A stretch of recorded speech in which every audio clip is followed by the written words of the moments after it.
Chhattisgarh ദർഗ് railway സ്റ്റേഷനിൽ വെച്ച 2 സിസ്റ്റേഴ്സിനെതിരെയും അവരുടെ കൂടെ ജോലിക്കായി പോകാനിരുന്ന 3 പെൺകുട്ടികൾക്കെതിരെയും ബജ്റംഗ് ദളിൻ്റെ ആക്രമണം ഉണ്ടാവുകയും ആ ആൾക്കൂട്ട വിചാരണയ്ക്ക് ഒടുവിൽ പോലീസ് സ്റ്റേഷനിലേക്ക് അവരെ കൊണ്ടുപോവുകയും ചെയ്തിട്ട് അവരെ ഉപദ്രവിച്ച ബജ്റംഗ് ദളിനെതിരെ കേസെടുക്കാതെ ക്രിസ്ത്യാനികളായ പെൺകുട്ടികളെ ക്രിസ്ത്യാനികളായിട്ട് മതപരിവർത്തനം ചെയ്തു എന്ന കള്ളക്കേസ് ഉണ്ടാക്കുകയും അത് തെറ്റായിപ്പോയെന്ന് കണ്ടപ്പോൾ ആ കേസിനോടൊപ്പം മനുഷ്യക്കടത്തും ആരോപിച്ച് 2 സിസ്റ്റേഴ്സിനെയും അറസ്റ്റ് ചെയ്യുകയും ചെയ്തതിനും അവരെ ജയിലിലിടുകയും അവർക്ക് ജാമ്യം നിഷേധിക്കത്തക്ക വിധത്തിലുള്ള ഘോരമായ വകുപ്പുകളുണ്ടാക്കി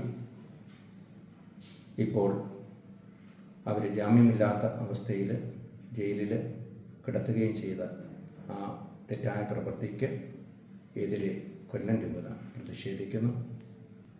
മാനുഷികമായ ഒരു പരിഗണന പോലും കൊടുക്കാതെ ഇന്ത്യൻ ഭരണഘടനയുടെ നഗ്നമായ ലംഘനമായിട്ട് ഞാനതിനെ കാണുന്നു.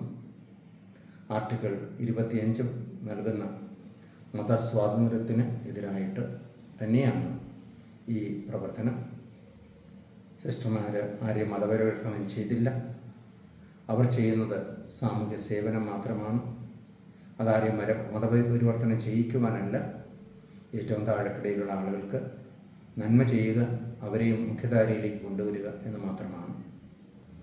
എന്നിട്ടും അതിനെ മതപരിവർത്തനമായി കാണുന്ന, തെറ്റായ രീതിയിൽ വ്യാഖ്യാനിക്കുന്ന മത തീവ്രവാദികൾ അവർ ഈ രാജ്യത്തെ നശിപ്പിക്കുകയാണ്, ഇവിടുത്തെ സമാധാനം കെടുത്തുകയാണ്.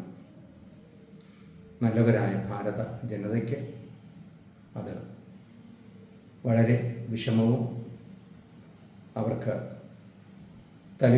ലോകരാഷ്ട്രങ്ങൾ പോലും തലയുയർത്തി നിൽക്കുവാനുള്ള ആത്മധൈര്യം പോലും നൽകാത്തതാണ്.